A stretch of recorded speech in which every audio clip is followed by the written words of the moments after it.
Click. That's the sound of a padlock snapping shut on my own gate. The crunch of gravel under boots as some hired security walks away, leaving me trapped on my own property like a prisoner. The whiff of diesel exhaust hangs in the mountain air from trucks that suddenly can't get home. Picture this. You're a stubborn 58-year-old widower who's fought for this land his whole life, minding your own business on property your grandfather left you. Then Victoria, with her clipboard and smug grin, brands your cabin unfit and literally locks you inside your own community. Big mistake. See, what Victoria and her cronies didn't bother to research was that weathered concrete bridge everyone uses to get in and out, the sole lifeline connecting 47 fancy homes to the outside world. Yeah, I own that, every square inch. What would you do if neighbors locked you on your own land? Ever been trapped by your own HOA? Share your revenge story below. My name is Ezra Blackwood, and 6 months ago I thought the worst thing that could happen to me already had. My wife Margaret died after 40 years of marriage, leaving me with a hole in my chest the size of Colorado. So I did what any broken man would do. I ran. Packed up our Denver suburban life and moved to my grandfather's old cabin in Pine Ridge Estates, up in the mountains where the scent of pine and frost still clings to my grandfather's old land. 47 fancy homes dot the mountainside, all linked to the world by one concrete bridge. My concrete bridge, though I didn't know that yet. Most residents are weekend warriors or retirees playing mountain man with designer flannel. A few of us live here year-round, minding our own business. We had an informal HOA that handled snow plowing. Keyword, had. Enter Victoria Thornfield, 52, recently relocated from Denver with her smug lawyer husband Marcus and entitled son Bradley, who eyed my land like a prize. Victoria brought one unshakable belief. She was born to rule over lesser mortals. Rumor was she wanted my land for a developer's pet project, luxury condos with mountain views. Within 6 months, Victoria had engineered herself into HOA president. Her platform? Elevating community standards. Translation, clearing out anyone who didn't fit her suburban fantasies. The click of her designer heels on my wooden porch announced her first visit. Cream-colored pantsuit, leather portfolio, Bradley smirking behind her like this was all some game. "Mr. Blackwood," she said, skipping pleasantries, "I'm here about your property compliance issues." I looked around my grandfather's 40 acres, hand-built log cabin, workshop where 3 generations had fixed everything from tractors to heartbreak, gardens that had fed our family since the 1940s. "What issues?" She flipped open that portfolio like a prosecutor. "Your cabin needs fresh paint. The workshop is an eyesore. Those gardens are inappropriate for a community of this caliber. Frankly, the entire aesthetic is dragging down property values." Now, I'm not a man who loses his temper easily. Margaret always said I had the patience of a saint and the stubborn streak of a mule. But listening to this woman insult 3 generations of my family's work, the creak of my grandfather's old rocking chair seemed to whisper warnings in the mountain wind. "This cabin has been in my family for 80 years, I said quietly. "My grandfather built it with his own hands. My father raised me here." "You want me to change it because it doesn't match your suburban fantasies?" Victoria's smile was sharp as broken glass. "Mr. Blackwood, we all have sentimental attachments, but progress requires sacrifice. I'm sure you understand." "I understand perfectly. The answer is no." She closed the portfolio with a snap. Bradley chuckled behind her. "We'll see about that." 2 weeks later, an official envelope appeared in my mailbox. Some anonymous citizen had filed complaints with Jefferson County about unpermitted structures on my property. The county inspector, a nervous kid who kept apologizing, explained that every building needed current permits and architectural surveys. The bitter taste of morning coffee turned to ash as I calculated $3,200 in fees for permits on buildings that had stood longer than most Pine Ridge residents had been alive. Victoria's first shot across the bow. But here's what she didn't know about the Blackwood family. We don't roll over for bullies. My grandfather fought claim jumpers in these mountains. My father stood up to corrupt county officials who tried to steal our water rights. That night, sitting in the workshop surrounded by 80 years of family history, I realized Victoria Thornfield had just picked a fight with the wrong man. Her words cut deeper than the mountain wind, but I wasn't about to let her win.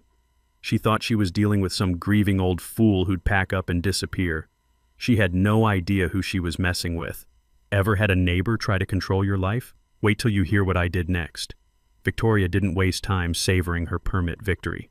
3 days after I wrote that $200 check, she struck again. This time she brought a surveyor, her brother-in-law naturally, to re-establish proper property boundaries.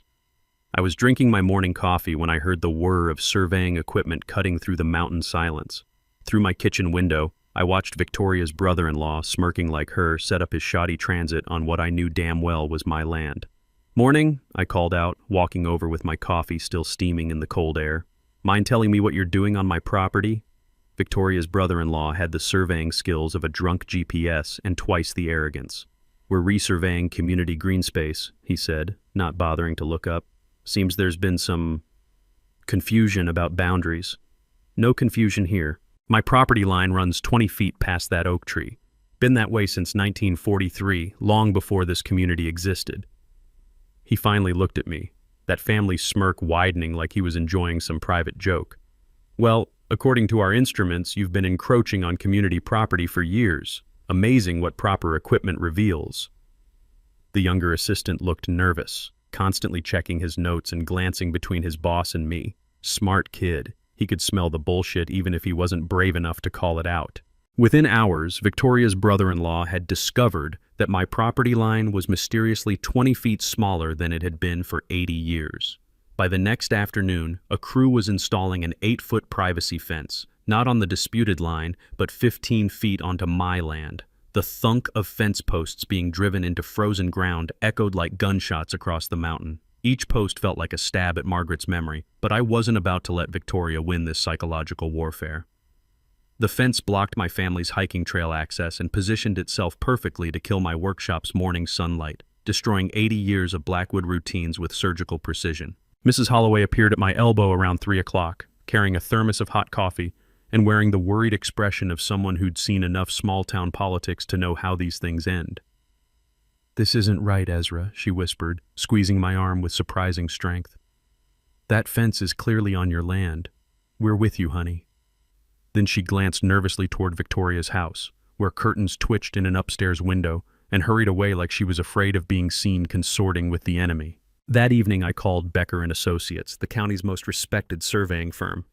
Tom Becker himself had surveyed half the properties in Jefferson County, including several that had gone to court. Cost me $800, money I didn't really have, but by Friday morning I had ironclad proof. Victoria's fence sat 15 feet inside my property line.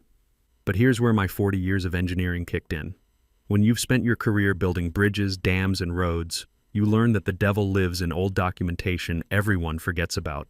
Infrastructure has memory, and that memory lives in county courthouses and dusty file cabinets. Saturday morning, I spent hours going through my grandfather's file boxes in the workshop, documents I hadn't touched since moving here. The crackle of old paper documents revealed genuine treasure. Grandpa's original 1943 mining claim, complete with something called an exclusive easement for bridge and road maintenance, the only way in or out of Pine Ridge. Monday morning at the courthouse confirmed what those yellowed documents suggested. Every legal filing since 1978 referred to the current concrete bridge as sitting on an existing private easement granted by E. Blackwood Estate. The bridge everyone took for granted, the one connecting all 47 fancy homes to civilization, that would be me. I owned the bridge. Victoria, meanwhile, wasn't sitting idle. She called an emergency HOA meeting for Tuesday night, claiming I was in flagrant violation of community standards and demanding a $500 monthly fine for my ongoing illegal encroachment. The buzz of fluorescent lights in the community center made everyone look corpse pale as Victoria clicked through slides on her laptop like a corporate executioner presenting quarterly layoffs. Most residents sat silent, half terrified of becoming her next target, half simply absent to avoid taking sides. "Mr. Blackwood has been trespassing on community green space for years," she announced with the authority of someone who'd never been challenged. "His illegal encroachment must be corrected immediately, with monthly penalties until compliance." My hands shook slightly as I stood, not from fear but from the effort of controlling my temper, but my voice stayed rock steady. "Victoria, I think there's been a misunderstanding. The survey is crystal clear, Mr. Blackwood." "Oh, it's clear all right." I walked to the front of the room, pulling out my independent survey and spreading it on the table. "This survey, conducted by Becker and Associates, people who actually know how to use surveying equipment, shows your fence is 15 feet onto my property. Victoria's face turned the color of a ripe tomato. That's impossible. What's impossible is how your brother-in-law got his surveying license. Cracker Jack box? Nervous laughter rippled through the room. Old Mr. Jenkins coughed, muttering just loud enough for everyone to hear. She's finally gone too far. Victoria slammed her laptop shut so hard I thought she'd crack the screen. The community has voted 7-2. You have 30 days to comply or face escalating daily fines. I nodded calmly and headed for the door, then turned back with the kind of smile that had made opposing contractors nervous for 4 decades. Victoria, you might want to check who actually owns that bridge you drove over to get here tonight. Spoiler alert, it's not the HOA. The look of confusion and dawning horror on her face was worth every penny of those permit fees. Ever had a neighbor try to steal your land? Wait till you see what I do with that bridge. Victoria's response to my bridge hint was swift and petty, like watching a toddler throw a tantrum with a law degree. By Thursday morning, 3 different harassment campaigns were already in motion. First came the mailbox war. A certified letter informed me that my hand-carved wooden mailbox, the one I'd made from oak off my own land, didn't meet community aesthetic standards. I needed to replace it with an approved model from Mountain Vista Landscaping within 10 days. I called Mountain Vista out of curiosity. The owner? Bradley Thornfield, Victoria's charming son, who'd apparently graduated from college dropout to mailbox mogul. Price for their standard community mailbox? $340 for what looked like a $40 plastic box from Home Depot with fancy lettering. Victoria had turned nepotism into an art form. Too bad she'd picked the wrong artist to scam. The smell of wood stain filled my workshop as I spent the weekend building a mailbox that would make the Smithsonian jealous. Hand-carved mountain scenes, weather-sealed cedar, bronze hardware, the works. It exceeded every requirement in their guidelines and cost me $30 in materials. Victoria's reaction: wood wasn't professional enough for Pine Ridge's image. Apparently craftsmanship was now a violation. Next came the garbage games. Suddenly Pine Ridge Waste Management was skipping my pickup due to route efficiency optimization. Funny how my garbage can was the only one being optimized right off their route. The crunch of gravel under my boots became my Tuesday morning soundtrack as I hauled trash to the community dumpster, which Victoria had conveniently relocated to Siberia. The garbage truck driver, a guy named Pete, pulled me aside one morning. "This is bullshit, Mr. Blackwood," he whispered, glancing around. "Lady called my boss, made threats about our contract. I'm sorry, man." Then came the firewood harassment. An anonymous complaint claimed my excessive firewood storage created a fire hazard. Fire Marshal Rodriguez, a decent guy caught in Victoria's web, had to inspect my neatly stacked cords. "This is the cleanest woodpile in the county," he said, shaking his head. "Someone's using my department as their personal revenge service." But here's where Victoria overplayed her hand. She started spreading rumors at Murphy's Diner about how my non-conforming cabin was destroying property values. Loud enough for Sarah Chen, a property rights attorney grabbing lunch, to overhear every word. Sarah called that afternoon. "Mr. Blackwood, I couldn't help noticing some concerning harassment patterns. Want to discuss your legal options over coffee?" While Victoria played mailbox dictator, I was building a case. Every interaction got documented with military precision. Every phone call recorded. Colorado's a one-party consent state, and brother, was I consenting. I requested 5 years of HOA meeting minutes, discovering Victoria's greatest hits album. The Kowalskis, harassed about landscaping until they fled. Mrs. Patterson, health violations about her cat until she moved to assisted living. The Garcias, months of torture about their vegetable garden until they sold at a loss. Victoria wasn't just a bully, she was a serial property predator. But the real bombshell came when Sarah started digging into that bridge maintenance contract. County records showed $180,000 annually going to Pine Ridge Community Infrastructure LLC for bridge upkeep. Want to guess who owned that LLC? I'll give you one hint. She rhymes with Victoria. For 15 years, this woman had been stealing my bridge maintenance money. $2.7 million plus interest, plus the satisfaction of knowing I could legally shut down her entire scam with one phone call. The rustle of legal documents became my lullaby as Sarah explained my nuclear options. "Ezra, this isn't just harassment anymore. We're looking at wire fraud, embezzlement, and racketeering." Victoria's panic showed when she called another emergency meeting, proposing a special assessment to buy out my problematic property for exactly $3,100. the amount of those permits she'd forced me to buy. Highway robbery with a gavel and a smile. The meeting was half empty. Victoria's reign of terror had people scared to show up. But Mrs. Holloway marched in like she was storming Normandy, followed by the Rodriguez family and Jake Morrison. "This harassment has to stop," Mrs. Holloway declared, standing with more backbone than people half her age. "Ezra Blackwood is a good man, and we all know it." Victoria's mask slipped. "Mrs. Holloway, perhaps you don't understand what's at stake." "I understand bullying perfectly," the old woman fired back. "Lived through it for 83 years. The taste of impending victory was sweeter than Margaret's apple pie as I watched Victoria's empire crack. But I stayed quiet, taking notes. Sometimes the best strategy is letting your enemies hang themselves with their own rope." After the meeting, Jake Morrison caught my arm in the parking lot. "Ezra, whatever you're planning, I'm in. We've all had enough," Mrs. Holloway nodded.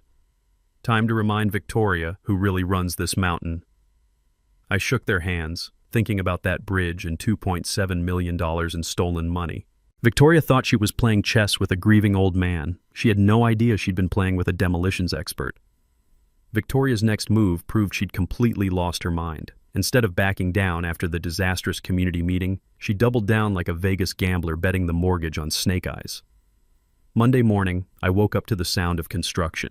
Not the gentle tap-tap of a neighbor fixing a fence, but the industrial clang of metal gates and electronic equipment being installed at our community entrance. By noon, Pine Ridge had its very own electronic gate system, complete with keypads, cameras, and a guard shack that looked like it belonged at Guantanamo Bay. Victoria stood beside it in her designer jacket, directing workers like Napoleon deploying cannons, if Napoleon had worn Louboutins and carried a clipboard. "Security upgrade," she announced to anyone who'd listen. "For everyone's protection." The kicker? My access code mysteriously expired that same afternoon. I returned from a supply run to find myself locked out of my own community. The gate's red light blinked at me like a robotic middle finger, and the intercom crackled with the voice of some rent-a-cop who'd clearly been briefed. "Sorry, sir. System error," he said, sounding about as sorry as a tax collector. "Gonna take several days to fix. Maybe call the HOA president." The metallic taste of pure rage filled my mouth as I sat in my truck, watching my neighbors drive past with codes that worked perfectly. This wasn't just harassment anymore. Victoria had turned my home into Alcatraz, and I was the only prisoner. Mrs. Holloway rolled down her window, looking like she wanted to storm the gate with a rolling pin. "Ezra, this is criminal. I'm calling that woman right now." "Don't worry," I said, photographing everything with my phone. She just handed me a felony case on a silver platter. While Victoria celebrated her electronic cage, I was speed-dialing Sarah Chen, who nearly spit out her coffee when I described the situation. "She locked you out?" "Ezra, that's unlawful restraint. She just upgraded from civil harassment to criminal charges faster than you can say stupid criminal." Deputy Martinez arrived within an hour, took one look at the gate blocking my driveway, and started shaking his head like he'd seen every flavor of human stupidity. "Ma'am," he told Victoria, "you can't imprison a property owner on his own land. That's false imprisonment, and it's a felony." Victoria's response was peak-entitled suburbanite.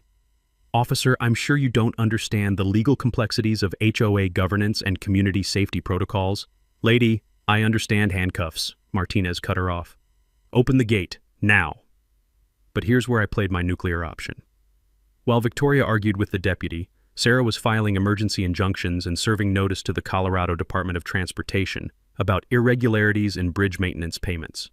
CDOT doesn't mess around when highway funds go missing. Within 48 hours, forensic accountant Williams was dissecting Pine Ridge's finances like a coroner examining a suspicious death. What he found turned Victoria's petty crime spree into a federal case. Her family had been running Pine Ridge like the Corleone family ran Vegas, if the Corleones had worn cardigans and driven Lexus SUVs. Brother-in-law's surveying, $200,000 in phantom work. Son Bradley's landscaping, $150,000 in inflated contracts. Husband Marcus's legal fees, $89,000 for routine paperwork that should have cost $5,000. Combined with the bridge payments, Victoria had stolen over $3.5 million from her own neighbors. That night, the distinctive hum of industrial shredders could be heard from Victoria's house. Apparently, someone was having a midnight document barbecue. Too bad Williams had already downloaded everything from the county's digital archives. The community's reaction was like watching a dam burst. Jake Morrison organized an emergency meeting at Murphy's Diner, and 23 residents showed up with receipts, invoices, and stories that would make a prosecutor salivate. "She charged us $8,000 for emergency road repair," fumed the Garcias. Turned out to be her nephew throwing some gravel in a pothole. Mrs. Patterson's daughter drove up from Denver with a folder full of fraudulent bills. Mom paid $3,000 for community lighting upgrades, found the same solar lights at Walmart for $89. The rumble of angry voices filled the diner as resident after resident realized they'd been funding Victoria's lifestyle for years. The woman hadn't just been stealing money. She'd been stealing their trust, their peace, and their community. But Victoria wasn't going quietly into that good night. Her panic response was scheduling an emergency Friday meeting to demand the community purchase bridge rights from me for $50,000, roughly 1% of what she'd stolen. By Thursday, local reporter Kate Morrison was sniffing around with questions about financial irregularities in Mountain HOA. The Jefferson County Tribune was planning a front-page exposé, Queen of the Mountain, How One Woman Stole a Community's Soul. Friday evening, I sat on my porch watching the sunset paint the mountains gold, thinking about my grandfather's honest bridge and all the lies built on top of it. Tomorrow night, Victoria Thornfield was going to discover what happens when you corner a Blackwood on his own mountain. This was going to be fun. The bombshell that changed everything came Tuesday morning in a manila envelope thick enough to choke a horse.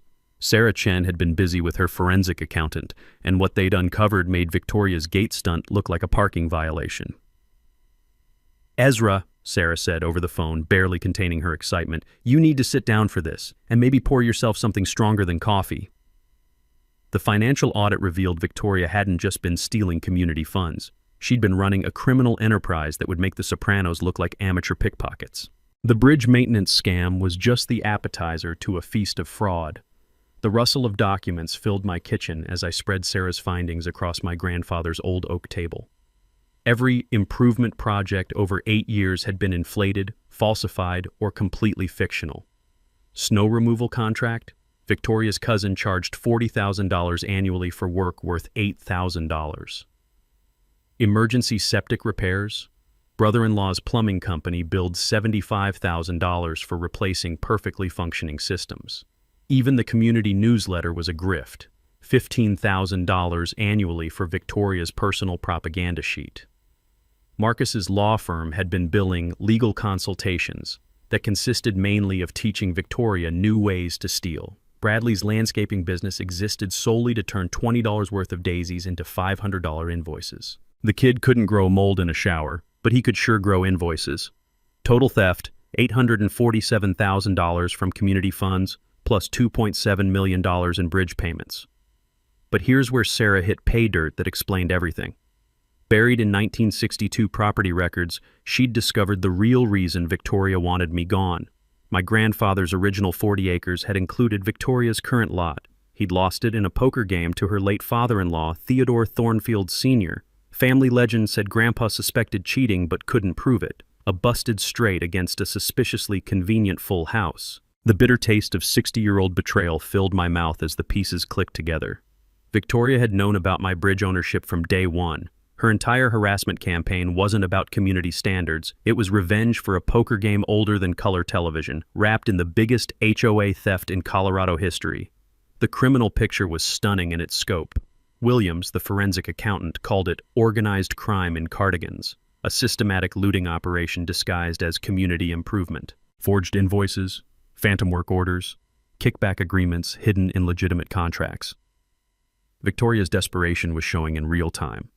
Marcus had quietly filed for divorce 2 weeks ago, citing irreconcilable differences. Lawyer speak for, "My wife's a criminal and I'm heading for the hills before the handcuffs come out."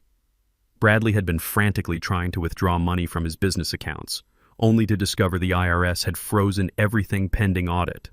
Apparently, paying taxes on stolen money hadn't occurred to the landscaping genius. The power dynamic had flipped completely. Victoria was no longer the predator stalking an isolated widower. She was a cornered embezzler facing federal charges, civil lawsuits, and the spectacular collapse of her stolen empire. The sound of gravel crunching in my driveway announced County Commissioner Walsh, looking like he'd rather wrestle bears than have this conversation. "Mr. Blackwood," he said, hat literally in hand, "we need to discuss Friday's meeting. There are some irregularities requiring immediate attention. Irregularities, like calling the Hindenburg a minor heating issue." "Commissioner," I said, offering coffee, "what we need to discuss is how Pine Ridge will elect a new HOA board and recover $3.5 million in stolen funds." His relief was visible from space. The county had been dodging Victoria's political connections for years. Now they had a victim willing to fight and evidence that would make prosecutors weep with joy. Friday night wasn't going to be about bridge ownership anymore. It was going to be Victoria Thornfield's very public, very permanent downfall. Margaret always said justice was patient. She never mentioned how satisfying it could be when it finally arrived. Wednesday morning transformed my grandfather's workshop into a war room that would make the Pentagon jealous. Sarah Chen arrived at dawn with 2 briefcases full of evidence and a smile sharp enough to perform surgery. "Ezra," she said, spreading documents across my workbench like a general planning D-Day, "Victoria Thornfield just handed us the legal equivalent of a royal flush. Time to go all in and watch her fold." My team was small, but deadlier than a nest of vipers. Sarah Chen, property rights attorney with a 20-year track record of destroying corrupt HOAs. Miguel Santos, forensic accountant and former FBI white-collar investigator who'd unraveled 3 Ponzi schemes and one spectacularly crooked casino. Rebecca Stone, civil rights lawyer working pro bono because she'd grown up watching small-town tyrants crush honest people.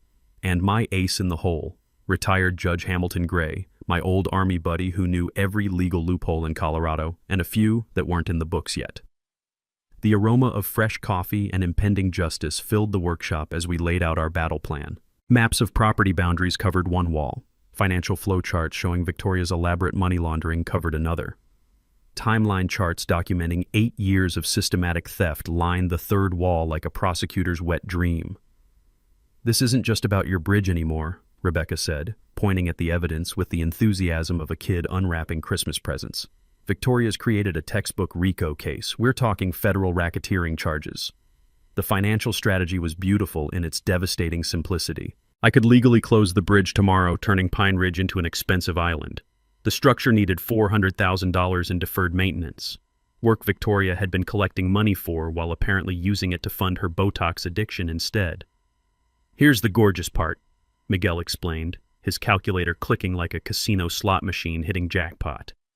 "She owes you $2.7 million in bridge payments, plus the community's $847,000 in embezzled funds, plus triple damages for fraud. We're talking north of $8 million in total liability." Meanwhile, Victoria was having what could charitably be called a complete meltdown.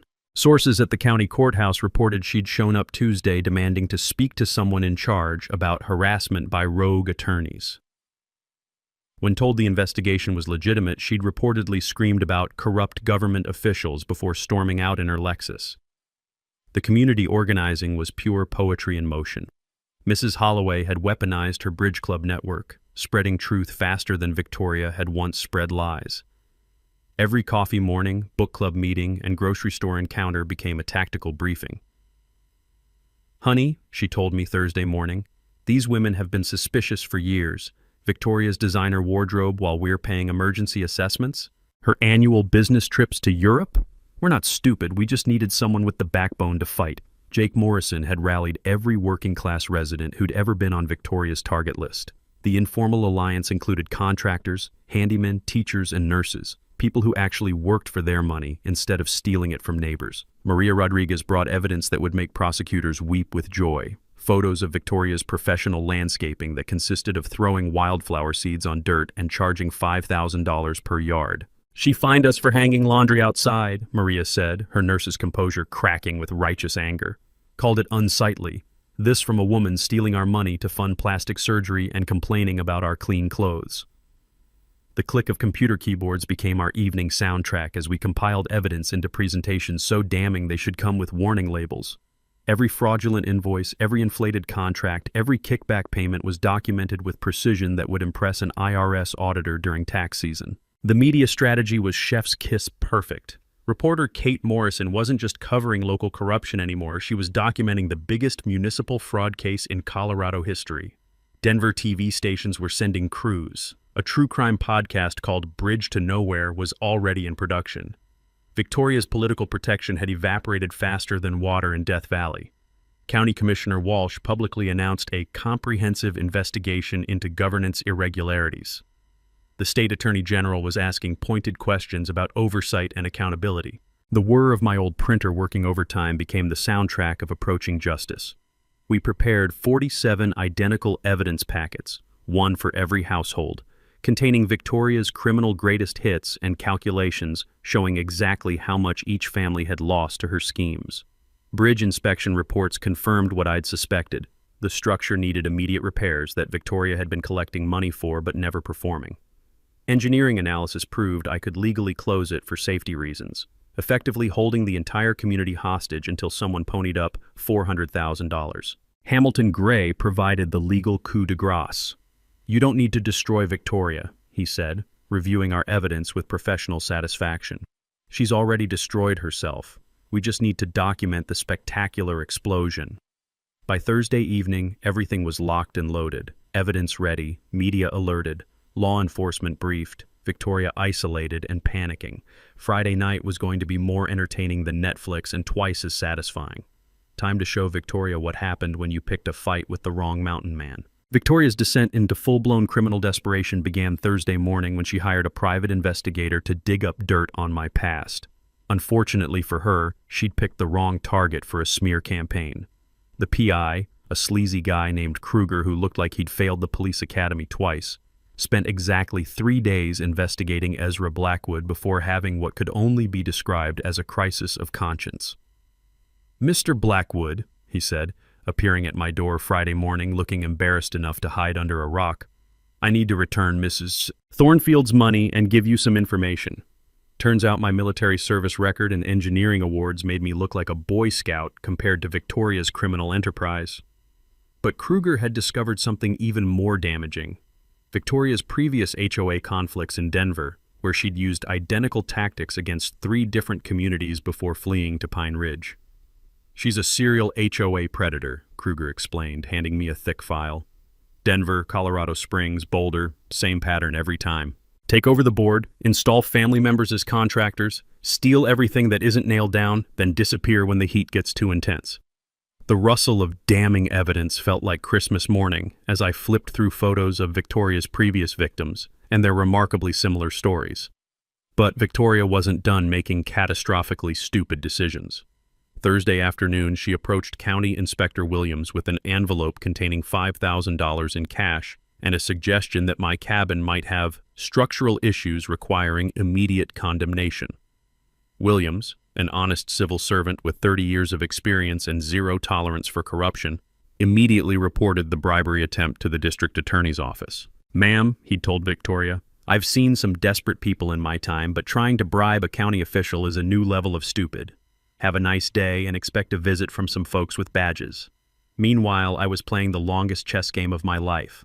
While Victoria panicked and committed felonies, I was quietly installing security cameras around the bridge approaches and contracting with Peterson Engineering for a routine safety inspection that would document every expensive repair Victoria had been avoiding.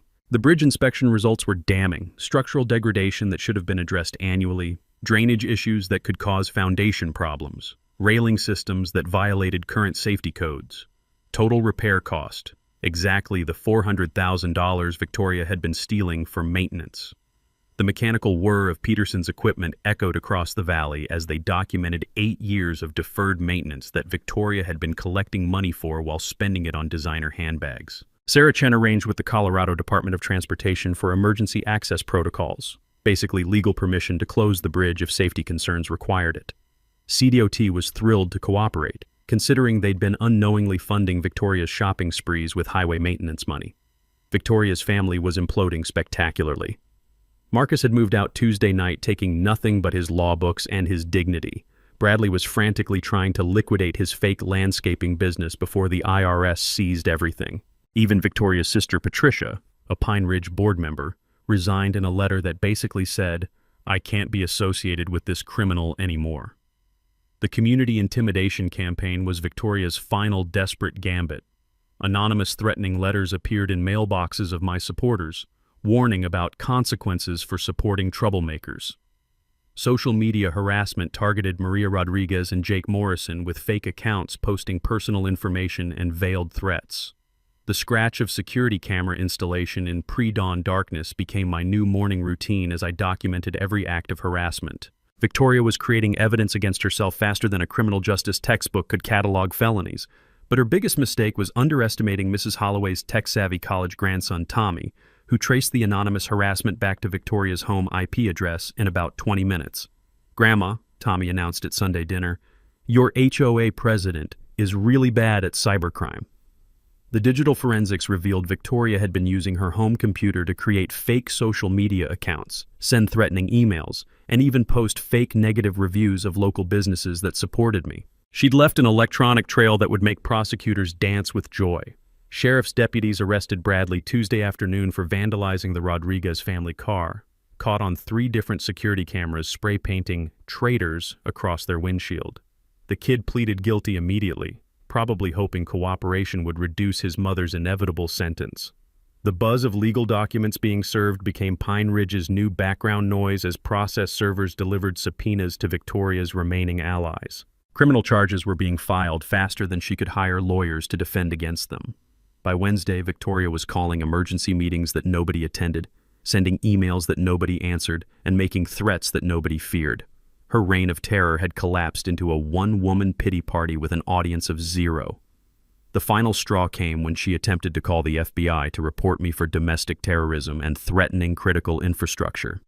The agent who took her call reportedly listened for 5 minutes before suggesting she might want to hire a really good criminal defense attorney. Thursday night, I sat on my porch watching Victoria's house where lights burned until dawn as she presumably shredded documents and packed bags. Tomorrow's community meeting was going to be the final act of her very public downfall. Margaret always said desperate people make desperate choices. She never mentioned how entertaining those choices could be to watch. Victoria's final week of freedom was a masterclass in how not to handle criminal exposure. Instead of quietly disappearing like a smart felon, she chose the scorched earth approach, apparently convinced that if she couldn't have Pine Ridge, nobody could. Monday morning brought her most delusional scheme yet, dissolving the entire HOA to avoid prosecution. She filed emergency paperwork with the county claiming irreconcilable governance disputes and community safety concerns required immediate dissolution of Pine Ridge Estates as a legal entity. Her logic was spectacular in its stupidity. If there was no HOA, there could be no embezzlement charges. Unfortunately for Victoria, dissolved organizations don't magically erase felony convictions, and missing money doesn't undisappear because you file paperwork. The acrid smell of desperation hung over Pine Ridge like smoke from a tire fire as Victoria made increasingly erratic public appearances. Tuesday afternoon, she was spotted at Murphy's Diner loudly demanding the owner stop serving people who are destroying our community. When Murphy pointed out that feeding people was literally his job, Victoria screamed about harassment by radical elements and stormed out without paying her check. The false police reports started Wednesday. Victoria called 911 claiming I was making terrorist threats against community infrastructure because I'd mentioned my bridge ownership at the grocery store. She reported suspicious activity at my workshop because I was building evidence charts. She even claimed I was trespassing on community property when I walked my own land. Sheriff Martinez, who'd been dealing with Victoria's hysteria for weeks, finally lost patience. "Ma'am, filing false reports is a crime. Continue this behavior and you'll be arrested for misusing emergency services." But Victoria's masterstroke of stupidity was attempting to sell her house for 40% below market value to escape before property values collapse completely. The fire sale attracted exactly 0 buyers once they researched the property's legal complications. "Would you buy a house?" Jake Morrison asked me with a grin, "where the only road out might be owned by someone the seller's been harassing for months?" The sound of moving trucks became Pine Ridge's background noise as Victoria frantically tried to liquidate assets before they could be seized. Unfortunately, the court had frozen her accounts pending the embezzlement investigation, leaving her watching movers repossess furniture she couldn't afford to keep. The media war escalated when Victoria contacted Channel 7 News with a sob story about being victimized by a dangerous neighbor with mental health issues. Reporter Jessica Walsh arrived expecting a human interest story and instead discovered the biggest municipal corruption case in Colorado history. "Mrs. Thornfield," Walsh said during what Victoria thought would be a sympathetic interview, "are you aware that federal investigators have identified you as the primary suspect in a multi-million-dollar embezzlement scheme?" Victoria's on-camera meltdown went viral within hours. Her shrieking about fake news and government conspiracies while standing in front of her mansion, purchased with stolen HOA funds, became the poster child for entitled criminal delusion.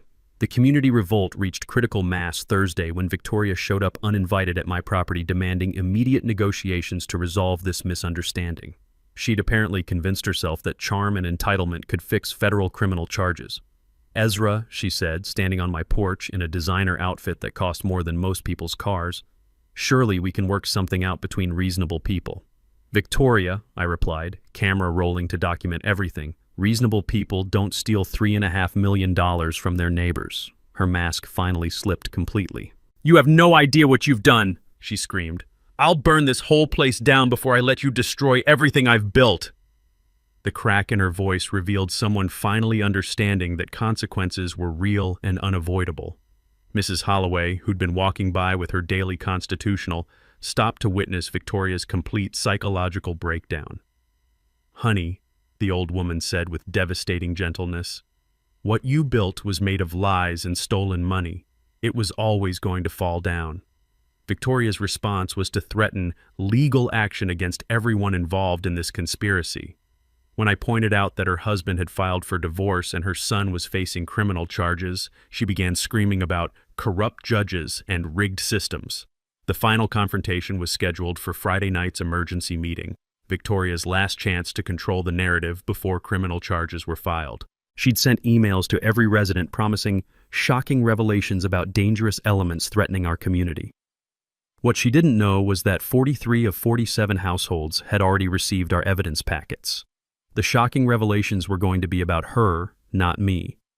The taste of inevitable victory was sweeter than anything I'd experienced since Margaret's apple pie. Tomorrow night, Victoria Thornfield would face a room full of people she'd been robbing for years, armed with proof of every crime she'd committed. Friday evening, I sat on my porch watching lights burn late in Victoria's windows as she presumably practiced whatever lies she planned to tell.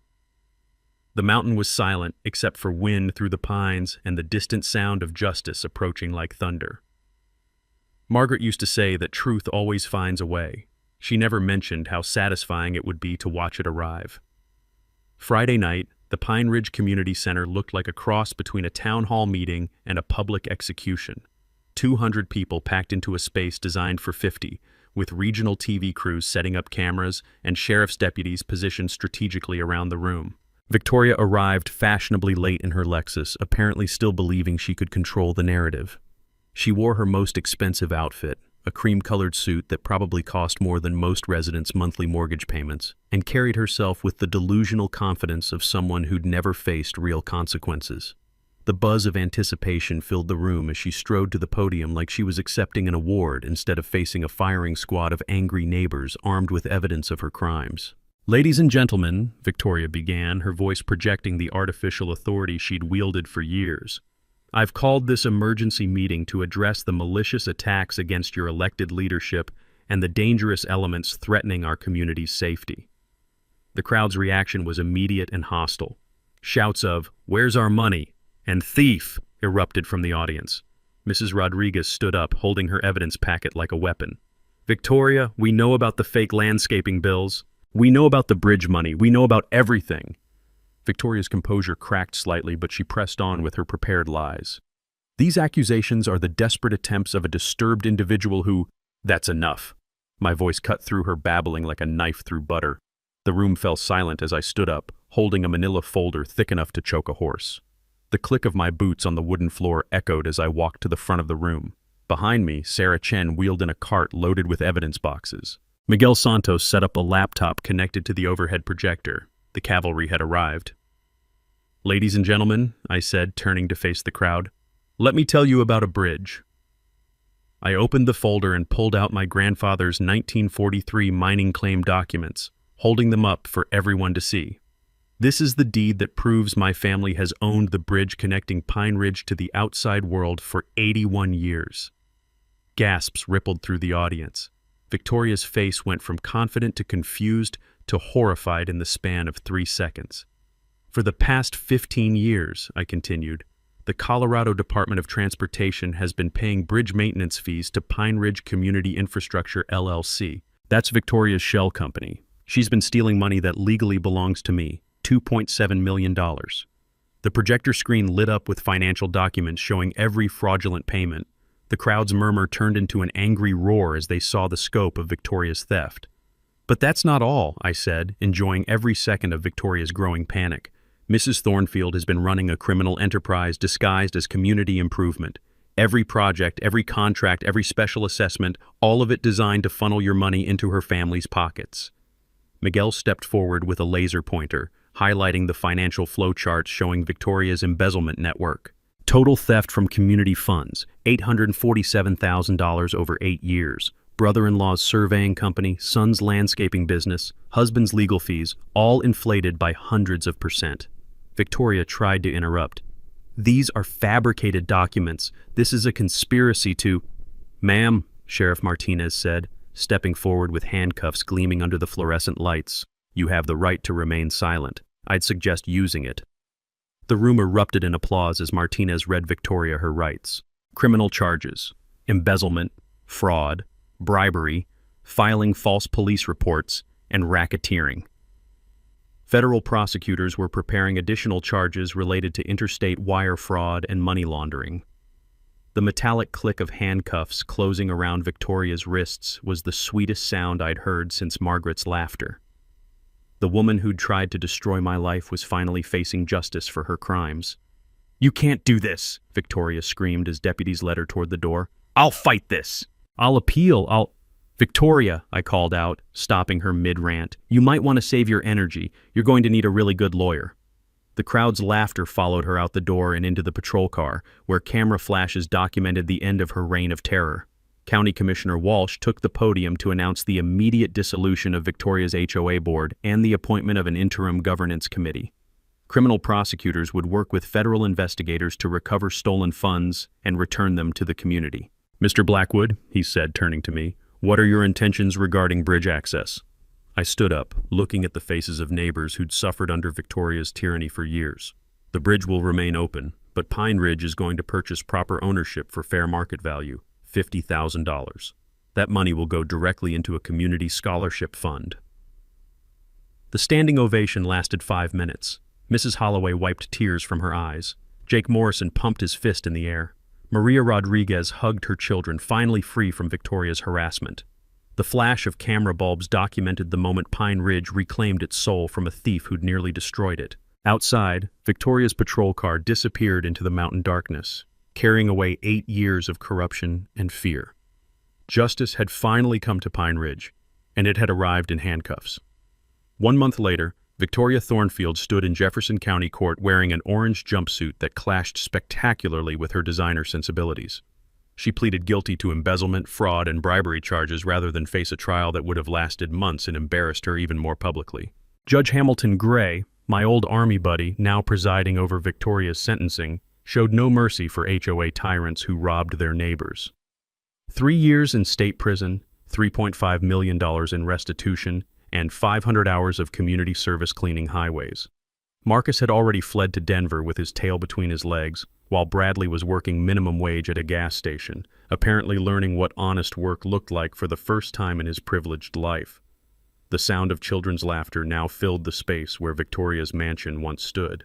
The community had purchased the foreclosed property and converted it into Pine Ridge's first public park, complete with playgrounds, picnic areas, and a memorial garden honoring honest governance and neighbor cooperation. The bridge renovation became Pine Ridge's greatest community project. Residents volunteered weekends to help with everything from concrete work to painting railings. Jake Morrison coordinated the construction, Mrs. Holloway organized meal delivery for volunteers, and Maria Rodriguez's nursing skills came in handy for inevitable construction injuries.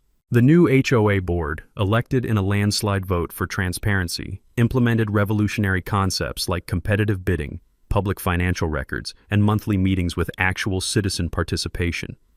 The difference was stunning. Community projects that Victoria had priced at $50,000 were being completed for $8,000 by honest contractors grateful for legitimate work. Property values increased 15% within 6 months as word spread about Pine Ridge's transformation from corruption to cooperation. New residents were specifically attracted to the community's commitment to democratic governance and financial transparency. The waiting list for homes grew longer than a grocery store line during a blizzard. My personal transformation surprised everyone, especially me. Grief-induced isolation had given way to reluctant leadership as residents kept asking for advice on everything from contractor disputes to municipal politics. The workshop became an informal community center where neighbors gathered to solve problems the old-fashioned way, by talking to each other like human beings. The scent of fresh coffee and friendship replaced the bitter taste of conflict as Pine Ridge healed from Victoria's reign of terror, Mrs. Holloway's widowed sister Sarah and I had been spending considerable time together, sharing stories about loss, resilience, and second chances that life sometimes offers when you least expect them. The ripple effects spread far beyond our mountain community. Bridgegate became a case study in property rights law schools across the country. The Colorado legislature passed the Pine Ridge Act, requiring HOA financial audits and criminal background checks for board members. Other communities facing similar corruption began calling for advice on fighting back against petty dictators. Documentary filmmaker Rebecca Martinez optioned our story for an independent film titled The Bridge to Justice. The advance money went directly into Pine Ridge's scholarship fund, which had already sent 3 local kids to college with full rides. Victoria's theft had inadvertently funded the next generation's education. Local businesses thrived without Victoria's intimidation and kickback schemes. Murphy's Diner became the unofficial community center, hosting monthly democracy dinners where residents discussed local issues over home-cooked meals. The economic boost was remarkable. Turns out honest governance was good for business. Justice served came with a side of sweet irony. Victoria was released after 18 months for good behavior, forced to live in a studio apartment and work retail while banned from serving on any board or nonprofit organization. She'd become a cautionary tale about unchecked power and greed, exactly what she deserved. The crisp mountain air carried the sounds of a healthy community as I sat on my porch one evening, watching the sunset paint the peaks gold. My phone rang with another call from a desperate homeowner in Arizona facing similar HOA corruption, water rights this time, instead of bridge ownership. Mrs. Holloway, now serving as Pine Ridge's democratically elected president, stopped by with fresh apple pie and encouragement. "Ezra, that Arizona community needs you. We've got things handled here." I looked at the bridge spanning the valley, now properly maintained and honestly governed, connecting homes where neighbors actually talk to each other instead of scheming against each other. "What do you think, Margaret?" I whispered to the mountain wind. The answer came in the form of children playing in Victoria's former garden, their laughter echoing across water flowing freely under an honest bridge. Time to help another community learn that sometimes the little guy wins, but only when they fight smart instead of fighting angry. Share your HOA nightmare story below. Your experience might help someone else fight back. Subscribe for more stories about ordinary people standing up to corrupt authority. Because sometimes justice wears work boots and carries surveying equipment.